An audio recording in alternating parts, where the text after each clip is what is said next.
ഇന്നത്തെ യാത്ര കേരളത്തിലെ ഓരോ വ്യാപാരിക്കും വേണ്ടിയിട്ടാണ്. അതുകൊണ്ട് ഈ വീഡിയോ ഷെയർ ചെയ്യാൻ ഒരു വ്യാപാരിയും മറന്നു പോകരുത്. ഡൽഹിയിലെ കേരള ഹൗസിൽ കേരളത്തിലെ വിവിധ ജില്ലകളിൽ നിന്നുള്ള യൂണിറ്റ് തല നേതാക്കൾ മുതൽ ജില്ലാതല സംസ്ഥാനതല നേതാക്കളും പ്രതിനിധികളും എത്തിയിട്ടുണ്ട്. കേരള വ്യാപാരി വ്യവസായി ഏകോപന സമിതി സംസ്ഥാന കമ്മിറ്റി സംഘടിപ്പിച്ചിട്ടുള്ള പാർലമെന്റ് മാർച്ചിൽ പങ്കെടുക്കാൻ വേണ്ടിയിട്ടാണ് ഇവരൊക്കെ ഇവിടെ വന്നിട്ടുള്ളത്. ഈ ഒരു പാർലമെന്റ് മാർച്ച് എന്തിനാണെന്ന് ചോദിച്ചു കഴിഞ്ഞാൽ വാടകയ്ക്ക് മേലുള്ള GSTയിൽ നിന്ന് ഓരോ വ്യാപാരികളെയും ഒഴിവാക്കുക എന്നുള്ളൊരു വലിയ ആവശ്യം ഉന്നയിച്ചുകൊണ്ടാണ്.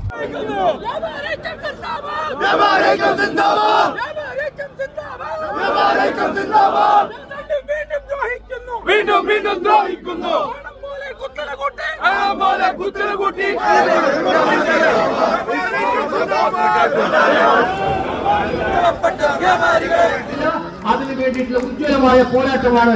നിങ്ങൾ മുന്നോട്ട് പോവുക. നീതിക്ക് വേണ്ടിയാണ് നിങ്ങൾ പോരാടുന്നത്, ന്യായത്തിന് വേണ്ടിയിട്ടാണ് പോരാടുന്നത്, നിലനിൽപ്പിന് വേണ്ടിയിട്ടാണ് പോരാടുന്നത്. അത് സാധാരണക്കാരായ ജനങ്ങളുടെ ജീവിതം മെച്ചപ്പെടുത്താൻ നിങ്ങളുടെ പോരാട്ടം. ഈ പോരാട്ടം അന്തിമ വിജയം നേടുന്നവരെ മുന്നോട്ട് പോകണം. ഞങ്ങൾ കൂടെ ഉണ്ടാകും എന്നും മാത്രം പറഞ്ഞുകൊണ്ട് അഭിമാനപൂർവ്വം സമ്മേളനം ഉദ്ഘാടനയാണ്. കേരള വ്യാപാരി വ്യവസായി ഏകോപന സമിതി സംസ്ഥാന കമ്മിറ്റിയുടെ നിർദ്ദേശപ്രകാരം ഒരു സമര പരിപാടിയുമായി ഡൽഹിയിൽ വന്നിരിക്കുകയാണ്.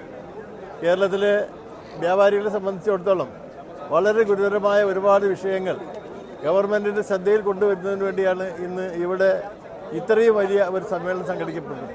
തീർച്ചയായിട്ടും ഞങ്ങൾ പ്രതീക്ഷിക്കുന്നത് ഞങ്ങളുടെ ന്യായമായ ആവശ്യം, ഞങ്ങളുടെ അർഹമായ ആവശ്യം ഇവിടുത്തെ ഭരണകൂടം കാണുമെന്ന് തന്നെയാണ്. പക്ഷേ ഇത് കണ്ടില്ല എങ്കിൽ അതിശക്തമായ രീതിയിലുള്ള സമരത്തിലേക്ക് നീങ്ങുമെന്ന് തന്നെയാണ് സംസ്ഥാന നേതൃത്വം ഇവിടെ ഇന്ന് പ്രഖ്യാപിച്ചിട്ടുള്ളത്. ചെറുകിട വ്യാപാര മേഖലയിൽ ഇന്ന് അനുഭവിച്ചുകൊണ്ടിരിക്കുന്ന പ്രയാസങ്ങൾ കോർപ്പറേറ്റുകൾക്ക് വേണ്ടി പരവതാനി വിരിക്കുകയും ചെറുകിട വ്യാപാര മേഖലയെ തകർക്കുക എന്നുള്ള ഉദ്ദേശത്തോടുകൂടി മാറി മാറി വരുന്ന ഇരുഭരണവും സ്റ്റേറ്റ് ഗവൺമെൻറ് ആയാലും ദേശീയ ഗവൺമെൻറ് ആയാലും കോർപ്പറേറ്റുകൾക്ക് വേണ്ടിയിട്ട് നിലകൊള്ളുന്ന സംവിധാനത്തിലൂടെ മുന്നോട്ട് പോകുന്നത് ആയതുകൊണ്ടാണ് അതിൽ പ്രതിഷേധം അറിയിച്ചുകൊണ്ടാണ് കേരള വ്യാപാരി വ്യവസായ ഏകോപന സമിതി സംസ്ഥാന കമ്മിറ്റിയുടെ നേതൃത്വത്തിൽ ഇന്ന് ഡൽഹിയിലെ ജന്തർ മന്ദറിൽ വെച്ച് വലിയ പ്രതിഷേധ മാർച്ച് സംഘടിപ്പിച്ചിട്ടുള്ളത്.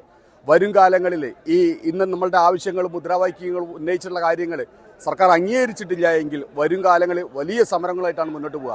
നമ്മുടെ നാട്ടിലെ നമ്മുടെയൊക്കെ ചെറുകിട വ്യാപാരങ്ങളെ സ്വദേശി വിദേശി കുത്തകകളിൽ നിന്ന് സംരക്ഷിക്കുക, വ്യാപകമായി കൊണ്ടിരിക്കുന്ന ഓൺലൈൻ വ്യാപാരങ്ങൾക്ക് സെസ് ഏർപ്പെടുത്തുക, അതുപോലെ തന്നെ വാടകയ്ക്ക് മേലുള്ള GSTയിൽ നിന്നും ഓരോ വ്യാപാരികളെയും പൂർണ്ണമായിട്ടും ഒഴിവാക്കുക തുടങ്ങിയ ന്യായമായ കാര്യങ്ങൾ ചെറുകിട വ്യാപാരികൾക്ക് വേണ്ടി സർക്കാർ പരിഗണിക്കുമെന്നുള്ള വിശ്വാസത്തോടുകൂടി ഞങ്ങൾ ഡൽഹിയിൽ നിന്നും മടങ്ങുകയാണ്.